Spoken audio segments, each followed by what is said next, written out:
Vous voyez ces bandits? Et ils font partie d'une liste de 14 personnes qui ont été interpellées il y a quelques jours dans une villa meublée à Bondoukou. 8 Burkinabés et 6 Maliens. Tenez-vous bien, ils avaient en leur possession 24 iPhones, 16 ordinateurs et 8 millions de francs CFA. Voulez-vous savoir ce qu'ils faisaient dans cette villa meublée à Bondoukou? C'est très simple. Prenez vos tabourets et asseyez-vous. En effet, ces cafards font partie de cette longue liste de cyberactivistes payés par l'argent du contribuable de l'AES avec une seule mission: déstabiliser la Côte d'Ivoire, voir la Côte d'Ivoire sombrer. C'est leur seule mission. C'est-à-dire, dans un français très simple, ils ont traversé la frontière. Ils sont venus s'asseoir sur notre territoire. Ils ont loué une villa meublée. Ils sont assis là-bas. Et chaque jour, ils mettent sur pied des techniques, des stratégies pour brûler notre pays, pour faire sombrer notre pays. Si l'objectif était atteint, ils vont rentrer dans leur pays tranquillement, s'asseoir là-bas. Voilà ce qui était l'objectif. Et tout ça, c'est coordonné par deux personnes. Ce chien qui est là, Maïga, qui a l'habitude de dire que lui, il va venir en Côte d'Ivoire ici, mettre le président Ouattara en genoux pour lui donner conseil, qui va donner cocota au ministre d'État, Tine Ibrahima Ouattara. C'est moins que rien. Et le chef bandit de l'AES, ce type-là. Voilà ces deux personnalités.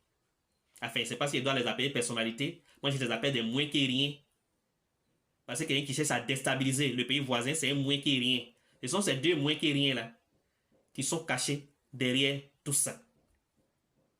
Tous les jours, quand vous voyez fake de coup d'État, fake que le président est mort, que le chef d'État-major est mort, tout ce que vous voyez comme fake sur la toile là, à 80%, ceux qui sont cachés derrière ça, les voilà.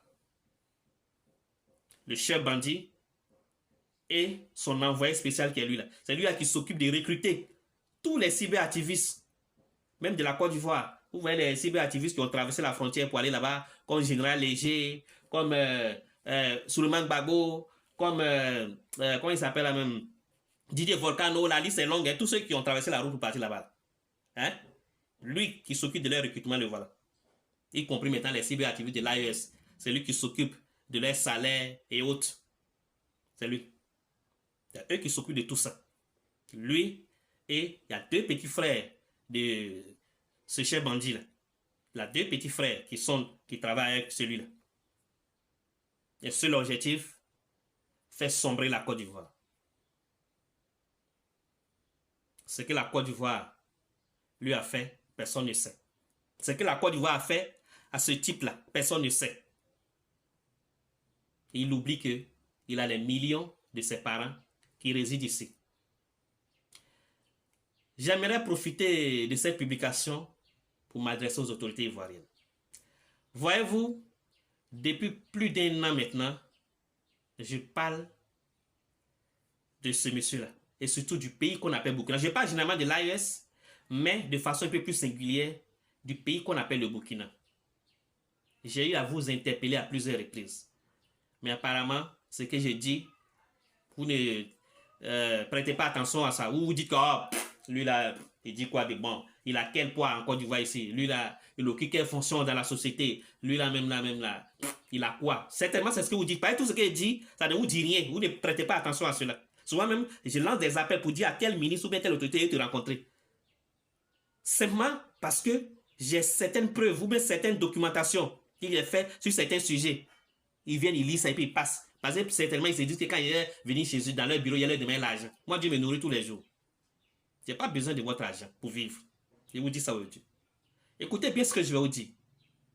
Écoutez très bien ce que je vais vous dire. Quand vous avez un voisin avec qui vous voulez vivre en bonne relation, qui ne veut pas de cette cohabitation, essayez de prendre vos distances. Ce monsieur-là est devenu un cancer pour la Côte d'Ivoire.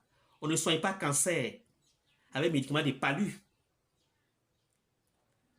Si la Côte d'Ivoire doit sombrer un jour, le seul qui est caché derrière ça, c'est celui-là. Si la Côte d'Ivoire doit brûler un jour, le seul c'est qui les déstabilisateurs de la Côte d'Ivoire, que ce soit ici ou bien à l'extérieur, compte, c'est ce type-là. Alors dès maintenant, prenez vos responsabilités. Depuis longtemps, je vous ai dit, je vous ai donné plusieurs pistes de solutions. Je vous ai dit de rompre tout ce qui est relation diplomatique avec ce pays, qu'on appelle le Burkina, jusqu'à nouvel ordre.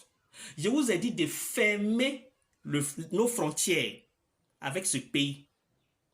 Je vous ai dit d'imposer la carte de séjour à quelques-uns qui vont rester ici, mais la majorité ramenez-les dans leur pays. Je vous ai dit de fermer les camps de réfugiés burkinabés qui sont ici. Je vous ai dit que vous ne devez plus laisser rentrer un Burkinabé ici en Côte d'Ivoire. Quand les frontières seront fermées, ne les laissez plus rentrer sur notre territoire ivoirien, sur le territoire ivoirien. Je vous ai dit de couper le courant sur eux. Je vous ai dit de fermer nos ports à ceux-là.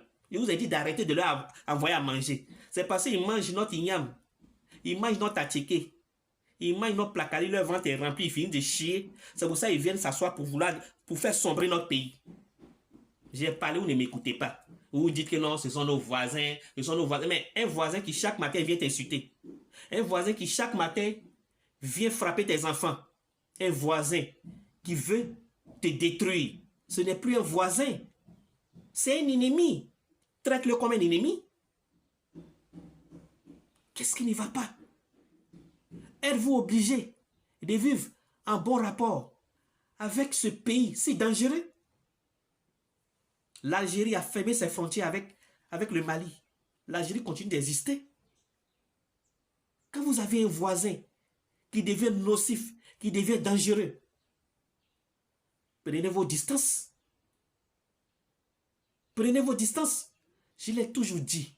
Si vous voulez enlever Ibé Cacao, ce cancer-là au pouvoir, vous n'avez pas besoin de prendre les armes.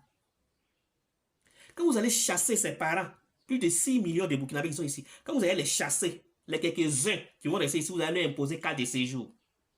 Quand vous allez fermer les frontières, quand vous allez couper courant sur eux, quand vous allez fermer nos ports, quand vous allez arrêter de leur envoyer à manger, quand vous allez prendre des sanctions corsées contre eux, c'est eux-mêmes qui vont arriver au pouvoir. Vous n'avez pas besoin de vous salir les mains. Mais je parle, vous ne m'écoutez pas. Asseyez-vous là. Ne m'écoutez pas. Quand ce que eux ils cherchent là, ça va aboutir un jour là. Vous allez vous asseoir pour dire, ah, les petits là avaient raison. Il a fini de parler. Moi, je ne suis qu'un cyberactiviste et en même temps un lanceur d'alerte. Il y a certaines choses qu'on entend que vous qui êtes en haut là, vous n'entendez pas. Il y a certaines choses qu'on voit en bas ici que vous ne voyez pas. Nous, on ne fait que lancer des alertes.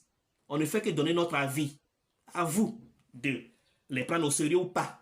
Libre à vous. Igor Gomé vous salue.